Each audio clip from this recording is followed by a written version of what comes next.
mes stars! J'espère que vous allez bien. On se retrouve aujourd'hui dans un nouvel épisode. Celui de la semaine dernière était un petit peu long, donc cette semaine on se détend un peu. Et c'est pour ça qu'on se retrouve pour un format un petit peu plus court. La dernière fois, vous l'aviez plutôt bien accueilli, du coup j'étais assez contente de voir vos réactions. Aujourd'hui, on se retrouve donc pour un épisode de Crush éclatant, le format dans lequel je vous parle des petits trucs que j'aime au quotidien. Et aujourd'hui, j'ai envie qu'on parle de mes comfort movies. En gros, les films qui me font du bien au quotidien, des trucs que je peux regarder sans cesse, en boucle, ça ne me dérangera pas. Et parfois, je suis saoulée parce qu'ils passent d'une plateforme de streaming à une autre sans que je sois au courant. Ou alors, ils sont supprimés carrément de toutes les plateformes de streaming. Donc, je peux pas le regarder légalement. Mais c'est pas grave. Donc, peut-être que parmi la liste des films que je vais vous évoquer, vous en connaissez peut-être certains, peut-être d'autres que vous avez envie de regarder et que vous ne trouverez pas, j'en suis navrée, mais sachez que ce sont mes comfort movies. On va commencer par tout ce qui est saga, parce que c'est des choses qui sont quand même assez connues, et je vais pas vous faire l'offense de vous expliquer, de vous faire un petit résumé de ces films-là. Donc, la première saga dont je vais vous parler, et évidemment je commence par celle-ci parce que je fais un pressing auprès de tous mes potes qui ne l'ont pas regardée et qui n'ont pas accroché à la saga, c'est évidemment Harry Potter. Harry Potter à l'école des sorciers, Harry Potter l'ordre du phénix, la coupe de feu, le prince de sang mêlé, les reliques de la mort, tout ce que vous voulez. Vraiment, j'adore cette saga. Je vais pas vous expliquer ce qui s'y passe au bout d'un moment. Ça fait 15 ans là, les films ils sont sortis. Il faut vraiment se bouger quoi. Enfin, le premier Harry Potter, je crois, il est sorti en 2000 ou 2001, donc ça va faire 25 ans que les films sont sortis. S'il vous plaît, je ne comprends pas qu'est-ce que vous attendez en fait. Et en fait, je vais pas dire ouais, ça vieillit pas et tout machin. Si les films ont un peu vieilli en regardant avec du recul, tu dis waouh, pas foufou, mais en vrai, ça va. On a vu bien pire. Donc voilà pour la première saga. Je coche ma liste en même temps, donc si vous entendez des petits bruits, c'est ça. Seconde saga, évidemment. Vous avez le droit de me juger, on reste dans l'univers du fantastique, c'est la saga Twilight. Voilà. J'adore les Twilight. C'est une histoire d'amour débile. Mais l'univers vampire, loup-garou, etc. me fascine depuis que je suis enfant. Tout ce qui est univers un peu sorcière, paranormal et tout. Cherchez pas, c'est que ma cam. J'adore. Voilà. J'adore le plot twist du dernier film de la saga. J'adore le fait que Bella hésite entre un vampire et un loup-garou. J'adore les personnages. Ça a super mal vieilli par contre, ça on peut se le dire. Mais j'adore quand même. Je les ai re-regardés il y a de ça un mois et je suis toujours fan. Donc je ne vous fais pas non plus l'offense de vous faire un résumé de la saga. Pareil, ça fait 15 ans, la saga est sortie, au bout d'un moment je peux plus rien pour vous. Si vous regardez pas des classiques comme ça, c'est un peu débile, vous pouvez faire d'autres choses en même temps, c'est parfait en fait. Saga suivante. Pareil, on reste dans l'histoire de love, tout ça, mais on quitte l'univers fantastique. Vous inquiétez pas, il revient très vite. euh, la saga... Attendez, excusez-moi, je gère le chat là. On revient à l'épisode, excusez-moi. La saga suivante dont je veux vous parler, c'est la saga Fast and Furious. Pareil, rapide et furieux. Ça fait des années que c'est sorti au cinéma, c'est disponible sur les plateformes de streaming. Débrouillez-vous, je sais pas, ceux qui ne l'ont pas encore vu. Ils ont trop longué le truc à mon humble avis. Rester sur les 4 premiers films, les 5 suivants ne servent à rien. Non mais franchement, Fast and Furious, très bonne saga mais qui a duré beaucoup trop longtemps. Une fois que l'acteur principal est décédé malheureusement, ils auraient mieux fait de s'arrêter. Ils ont voulu continuer à se faire de l'argent sur la saga. C'est un autre débat. En attendant, moi j'adore cette saga et quand je sais pas quoi regarder, un petit Fast and Furious, ça passe crème. Et maintenant que je les connais tous, en fait tu peux regarder n'importe lequel dans n'importe quel ordre, on s'en fout, t'arriveras à reprendre le fil du truc. Faut pas avoir fait HEC pour comprendre Fast and Furious. Voilà. Moi j'aime bien les trucs un peu con-con. Vous l'aurez compris. On retourne rapidement dans le fantastique, mais un peu plus moderne, parce que la saga suivante dont je veux vous parler, c'est les Iron Man. J'adore l'acteur, Robert... Attendez, c'est Robert Downey Jr. Je sais plus, j'ai un doute. Rob, on va l'appeler Rob. J'adore cet acteur, je le trouve génial, il est à mourir de rire. Les Iron Man sont géniaux pour moi. Ça n'a pas très bien vieilli non plus. Mais c'est l'univers Avengers avec Stan Lee à l'époque. Donc que des bangers. Maintenant, Avengers, depuis la mort, l'univers Marvel, etc. Depuis la mort de Stan Lee, pour moi, c'est pas fou, mais chacun ses goûts. Voilà. Iron Man sur ma liste de Comfort Movies. Enfin, on va passer dans mes films préférés. C'est une catégorie qui ne plaira pas à tout le monde, mais qui, moi, me fait un bien fou. Tous les films suivants sont des comédies romantiques. Voilà. Mes comfort movies sont tous des comédies romantiques. Ne me demandez pas pourquoi. Je suis une amoureuse de l'amour. Je trouve ça magnifique. D'exprimer une histoire d'amour au cinéma, peu importe l'angle choisi, les acteurs, etc. Je trouverais toujours ça très beau. Donc voilà.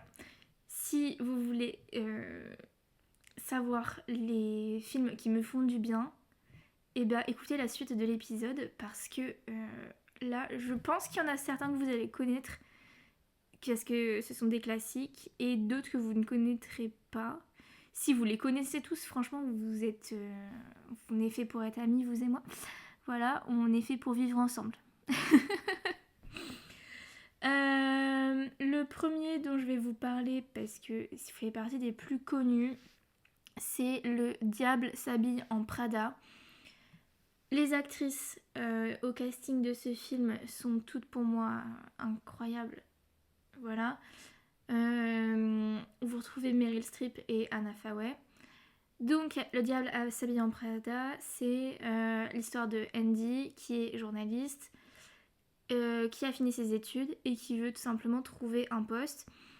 Et le poste qu'elle trouve, c'est dans l'équivalent de Vogue USA, mais version film. Donc en fait, on va pas nommer les choses telles qu'elles sont, mais c'est clairement Vogue. Et à ce moment-là, Andy méprise un peu tout ce monde de la mode. Elle trouve ça un peu bébête, clairement. Elle trouve ça un peu secondaire. Et en fait, elle va se rendre compte de l'impact que ça a dans sa vie. C'est léger comme film, c'est pas non plus un film sur lequel vous allez réfléchir, mais en fait, moi je l'aime trop ce film. Donc, regardez Le Diable s'habille en Prada, s'il vous plaît. Merci, au revoir.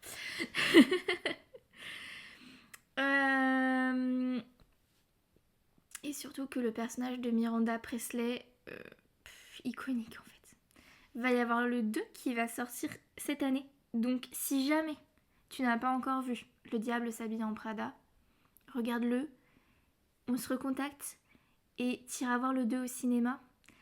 Et peut-être que dans le prochain épisode de Crush éclatant, je vous parlerai des films que je vais voir en ce moment au cinéma et ce que j'en pense. Parce que vraiment, je vais voir tout et n'importe quoi. Sachez-le. Sauf les films d'horreur, je déteste ça. Je comprends pas le concept en fait. Film suivant qui est aussi très connu, c'est Mamma Mia 1. Le 2 est ok, mais c'est pas mon préféré, donc vraiment on va se focus sur le 1, Mamma Mia. C'est une comédie musicale, donc j'espère que vous aimez quand les gens sont heureux et qu'ils chantent dans les films leur amour, parce que vraiment, moi j'adore ça. Mamma Mia du coup reprend tous les sons cultes du groupe ABBA, si jamais vous connaissez pas, et on fait une histoire d'amour autour de ça, une histoire un peu aussi de famille, donc voilà. Regardez Mamma Mia. J'ai pas envie de vous faire tout un spoil du film, mais sachez qu'il est sur ma liste des comfort movies et il est en haut de classement. Il est dans mon top 3. Le top 3 bouge un peu selon mes humeurs, mais il fait partie du top 3. Le film suivant dont je vais vous parler, je l'adore aussi et je pense qu'il est un petit peu moins connu. Il s'appelle Wild Child. Wild Child, dedans vous retrouverez du coup... comment ça s'appelle, Emma Roberts. C'est Emma Roberts. Attendez, j'ai un doute. Oh my god, la honte. On va regarder sur ici. J'ai appris vérification, c'est bien Emma Roberts. Je ne suis pas l'idiote du village. Donc, Wild Child, c'est, pour vous la faire bref, une américaine qui va au pensionnat en Angleterre et qui va tout faire pour retourner aux États-Unis. Parce que elle est loin de ses amis, loin de sa famille et qu'elle comprend pas trop la décision de son père, pourquoi il l'a envoyée au pensionnat, etc. Et donc vous suivez cette jeune fille dans sa découverte de l'Angleterre et de la culture anglaise et surtout de la découverte d'elle-même à l'adolescence. Et moi j'aime trop ce film et j'aime trop cette vibes un peu de lycée. Vous allez comprendre que c'est quelque chose que j'aime bien retrouver puisque le film suivant dont on va parler, vous le connaissez forcément, c'est Mean Girl ou en français Lolita malgré moi avec Lindsay Lohan à l'époque où elle était the big icon than she thought she is. Donc Lindsay Lohan qui joue le personnage de... Comment elle s'appelle? C'est pas Regina George, c'est... Bah, attendez, j'ai un doute. Et donc, elle joue le personnage de Katie, ou Caddy, non, c'est Katie, je crois qu'ils disent dans le film, parce que Caddy, ça fait vraiment trop chariot pour les courses. Donc, Katie, dont les parents, vous le savez, étaient en Afrique du Sud. Parce que vraiment, c'est connu, je vous fais un résumé bref, mais pour moi, si vous n'avez pas vu, vraiment, vous étiez où si vous n'avez pas vu ce film? Ils en ont même fait 3 spin-offs, enfin bref, sans commentaire. Du coup, ses parents sont en Afrique du Sud, emménagent aux États-Unis pour leur carrière. Je crois qu'ils sont professeurs à l'université en histoire ou en archéologie, bref, un truc comme ça. Et donc, elle n'a jamais connu l'école à proprement parler. Et elle se retrouve au lycée après avoir été toute son enfance homeschooled, donc quand vous faites l'école à la maison, quoi. Et du coup, elle découvre un peu toutes les règles sociales qu'il y a au lycée, entre les filles, les garçons, tout ça. Et c'est encore une fois cette ambiance un peu lycée, moi qui me fait mourir de rire. C'est un peu le truc un peu con qu'on aime bien regarder, quand on veut pas se prendre la tête, on veut juste se poser un peu, enfin ça passe toujours. Par contre, la meilleure version selon moi, ça restera toujours celle avec Lindsay Lohan. C'est la meilleure. Enfin, ils ont fait Lolita malgré moi 2, ils ont fait un autre truc aussi. Là récemment, ils ont fait version comédie musicale. C'est une horreur. Il faut savoir que le personnage qui joue Regina George dans la première version de ce film est excellente. Et voilà quoi. Et je trouve que ce qui est ultra intéressant aussi dans ces films-là, c'est comment on sexualise aussi énormément des adolescentes, que ce soit dans Wild Child, beaucoup moins. mais du coup ça le montre. Enfin, vous regardez le film Wild Child, vous allez comprendre que ce que je veux dire. Et par contre, dans Mean Girl, on voit comment une fille tombe dans la sexualisation, dans l'hypersexualisation au lycée. Donc voilà, moi je trouve ça ultra intéressant, j'aime trop regarder des films comme ça. On reste un peu dans cette vibes un peu lycée, mais on remonte un peu plus dans le temps parce qu'on va passer sur un film qui s'appelle 10 bonnes raisons de te larguer. Lui, il date pas des années 2000, mais plus des années 90 pour moi. C'est plus cette génération-là, ouais, 2000-2010. Ouais, non, si, 90-2000. Non, 90-2000 et ceux d'avant plus 2000-2010. Donc 10 bonnes raisons de te larguer, c'est un film où vous allez retrouver un garçon qui tombe amoureux. Il a un gros crush sur une fille au lycée, donc eux sont en seconde et cette fille a une grande sœur qui elle est en terminale et en fait si sa grande sœur ne sort pas, la petite ne peut pas sortir aussi à des fêtes ou des choses comme ça.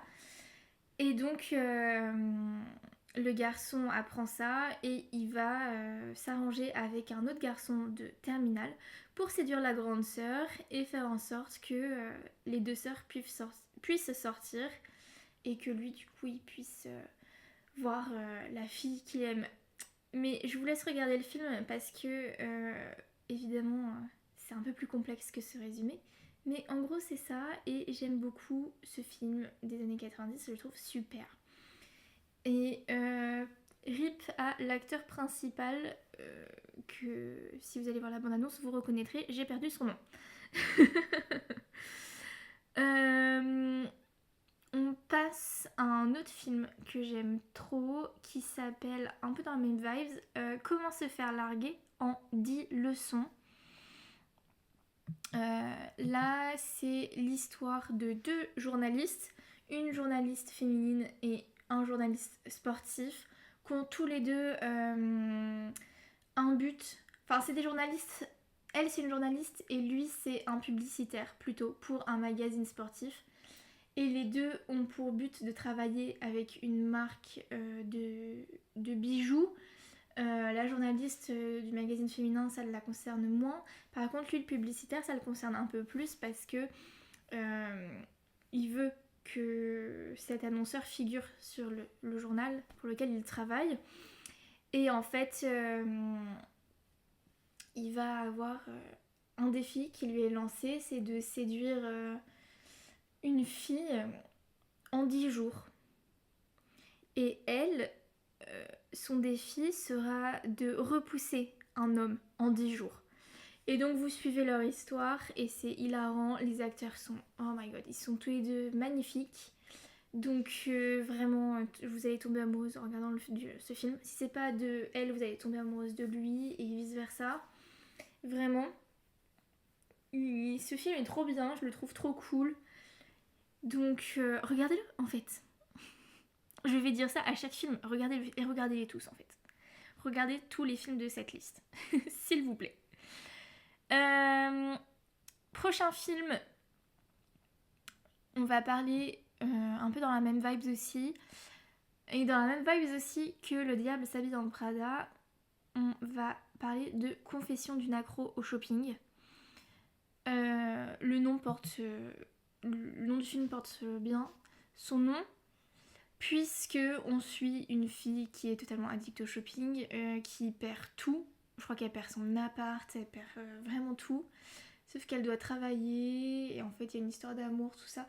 Je vais pas trop rentrer dans les détails de ce film parce que pour le coup ça fait un petit moment que je l'ai pas vu celui-là. Parce que je l'ai vraiment saigné pendant des années. Mais juste regardez-le, il est trop bien. C'est drôle, c'est léger, vous pouvez faire ce que vous voulez, franchement un régal. Pareil, un autre film un peu en régal que vous pouvez regarder sans fin comme ça, avec lequel vous régalerez, c'est le film Crazy Stupid Love. Les acteurs sont tous connus. Vraiment, le film est génial. En gros, vous suivez un père deux familles de 3 enfants qui est en plein divorce, crise de la quarantaine. Il rencontre un jeune fin de vingtaine, début trentaine je crois, qui va lui apprendre à reprendre confiance en lui et essayer de le motiver à reséduire sa femme, tout ça. Et puis il y a plein de petits plot twists dans ce film. Et donc c'est un peu... C'est assez drôle, c'est très léger, donc vraiment c'est un petit film sympatoche quoi. Voilà. Film suivant. Un peu moins léger. Et je finis avec celui qui va vous faire que vous allez vous effondrer parce que moi à chaque fois que je le regarde je pleure. Donc le film, l'avant-dernier film dont on va parler s'appelle Love Rosie.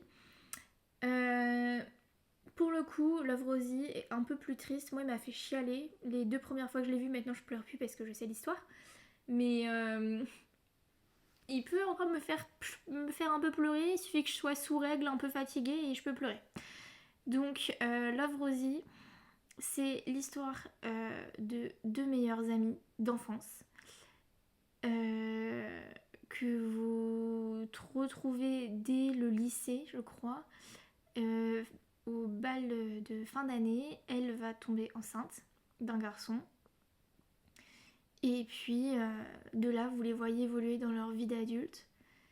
Et puis, je vous laisse regarder le film parce que il est super doux. C'est une histoire d'amour incroyable. Moi, je l'aime trop. Et voilà, regardez ce film, il est trop beau. Enfin, vraiment. C'est une comédie romantique anglaise, si je dis pas de bêtises. En tout cas, ça se passe en Angleterre. Et vraiment, mon amour pour l'Angleterre est sans limite. Et vraiment, j'adore ce film. Et le film, qui est aussi de mémoire une comédie romantique anglaise, que j'adore, qui va vous détruire si vous ne l'avez pas encore regardée. Mais si vous la connaissez déjà, vous savez de quoi je parle. Je crois que elle, vraiment, même sans les règles, sans fatigue, je la regarde, je pleure. Voilà. C'est le film Avant toi. Et donc, vous allez regarder ce film. Je vous oblige. C'est une prise d'otage. Regardez ce film, il est vraiment magnifique. Je sais même pas si je vous fais un résumé du film ou pas, parce que vraiment, c'est une histoire d'amour de fou. C'est la dévotion. Ça parle de sujets qui sont ultra importants, je trouve. Moi, il m'a bouleversée. Et voilà. Regardez Avant toi. Vous allez chialer. Si vous avez besoin d'un film pour chialer, mais chialer de bonheur autant que de tristesse, pour évacuer, regardez Avant toi. Vraiment, en fait, je crois que je vais pas vous résumer le film. Parce que, au pire, vous faites les curieux et vous regardez la bande-annonce. Voilà. Mais moi, ce film, je le regarde, je pleure. Et non, je suis pas hypersensible, je vois pas de quoi vous parlez. Mais voilà les copains, on a fait quand même toute ma liste. Je crois qu'on est à plus d'une dizaine de films, sagas, tout confondu. Je me suis dit que j'allais me focus seulement sur les films et pas mélanger avec les séries parce que sinon on y serait encore. L'épisode fait quand même 24 minutes. Hein. Je pense que je vais faire un petit peu de montage, mais normalement ça devrait aller. Regardez ces films. Dites-moi ce que vous en pensez en commentaire ou par message privé. Vous pouvez me contacter, hein, n'hésitez pas, sur TikTok ou même Instagram. Voilà. Je vous souhaite de bonnes soirées cinoches, seul ou accompagné. De bonnes chialades, surtout si vous regardez Avant toi. Si vous avez des suggestions de films, parce que vous connaissez déjà tout cela, et bah n'hésitez pas non plus à me les envoyer. Je les lirai et les regarderai avec plaisir si je ne les connais pas déjà. Mais vraiment, je vous dis, les films, j'en consomme tout le temps. Donc peut-être que le prochain crush éclatant sera sur les films que j'ai regardés récemment et mon avis sur ces films, qui n'est pas sollicité évidemment et qui est totalement gratuit. Donc vous en ferez ce que vous voudrez, évidemment. En tout cas, je vous embrasse, prenez soin de vous, on se retrouve bientôt sous le nuage. Des bisous mes stars, Prenez soin de vous et je vous dis à la semaine prochaine. Bye!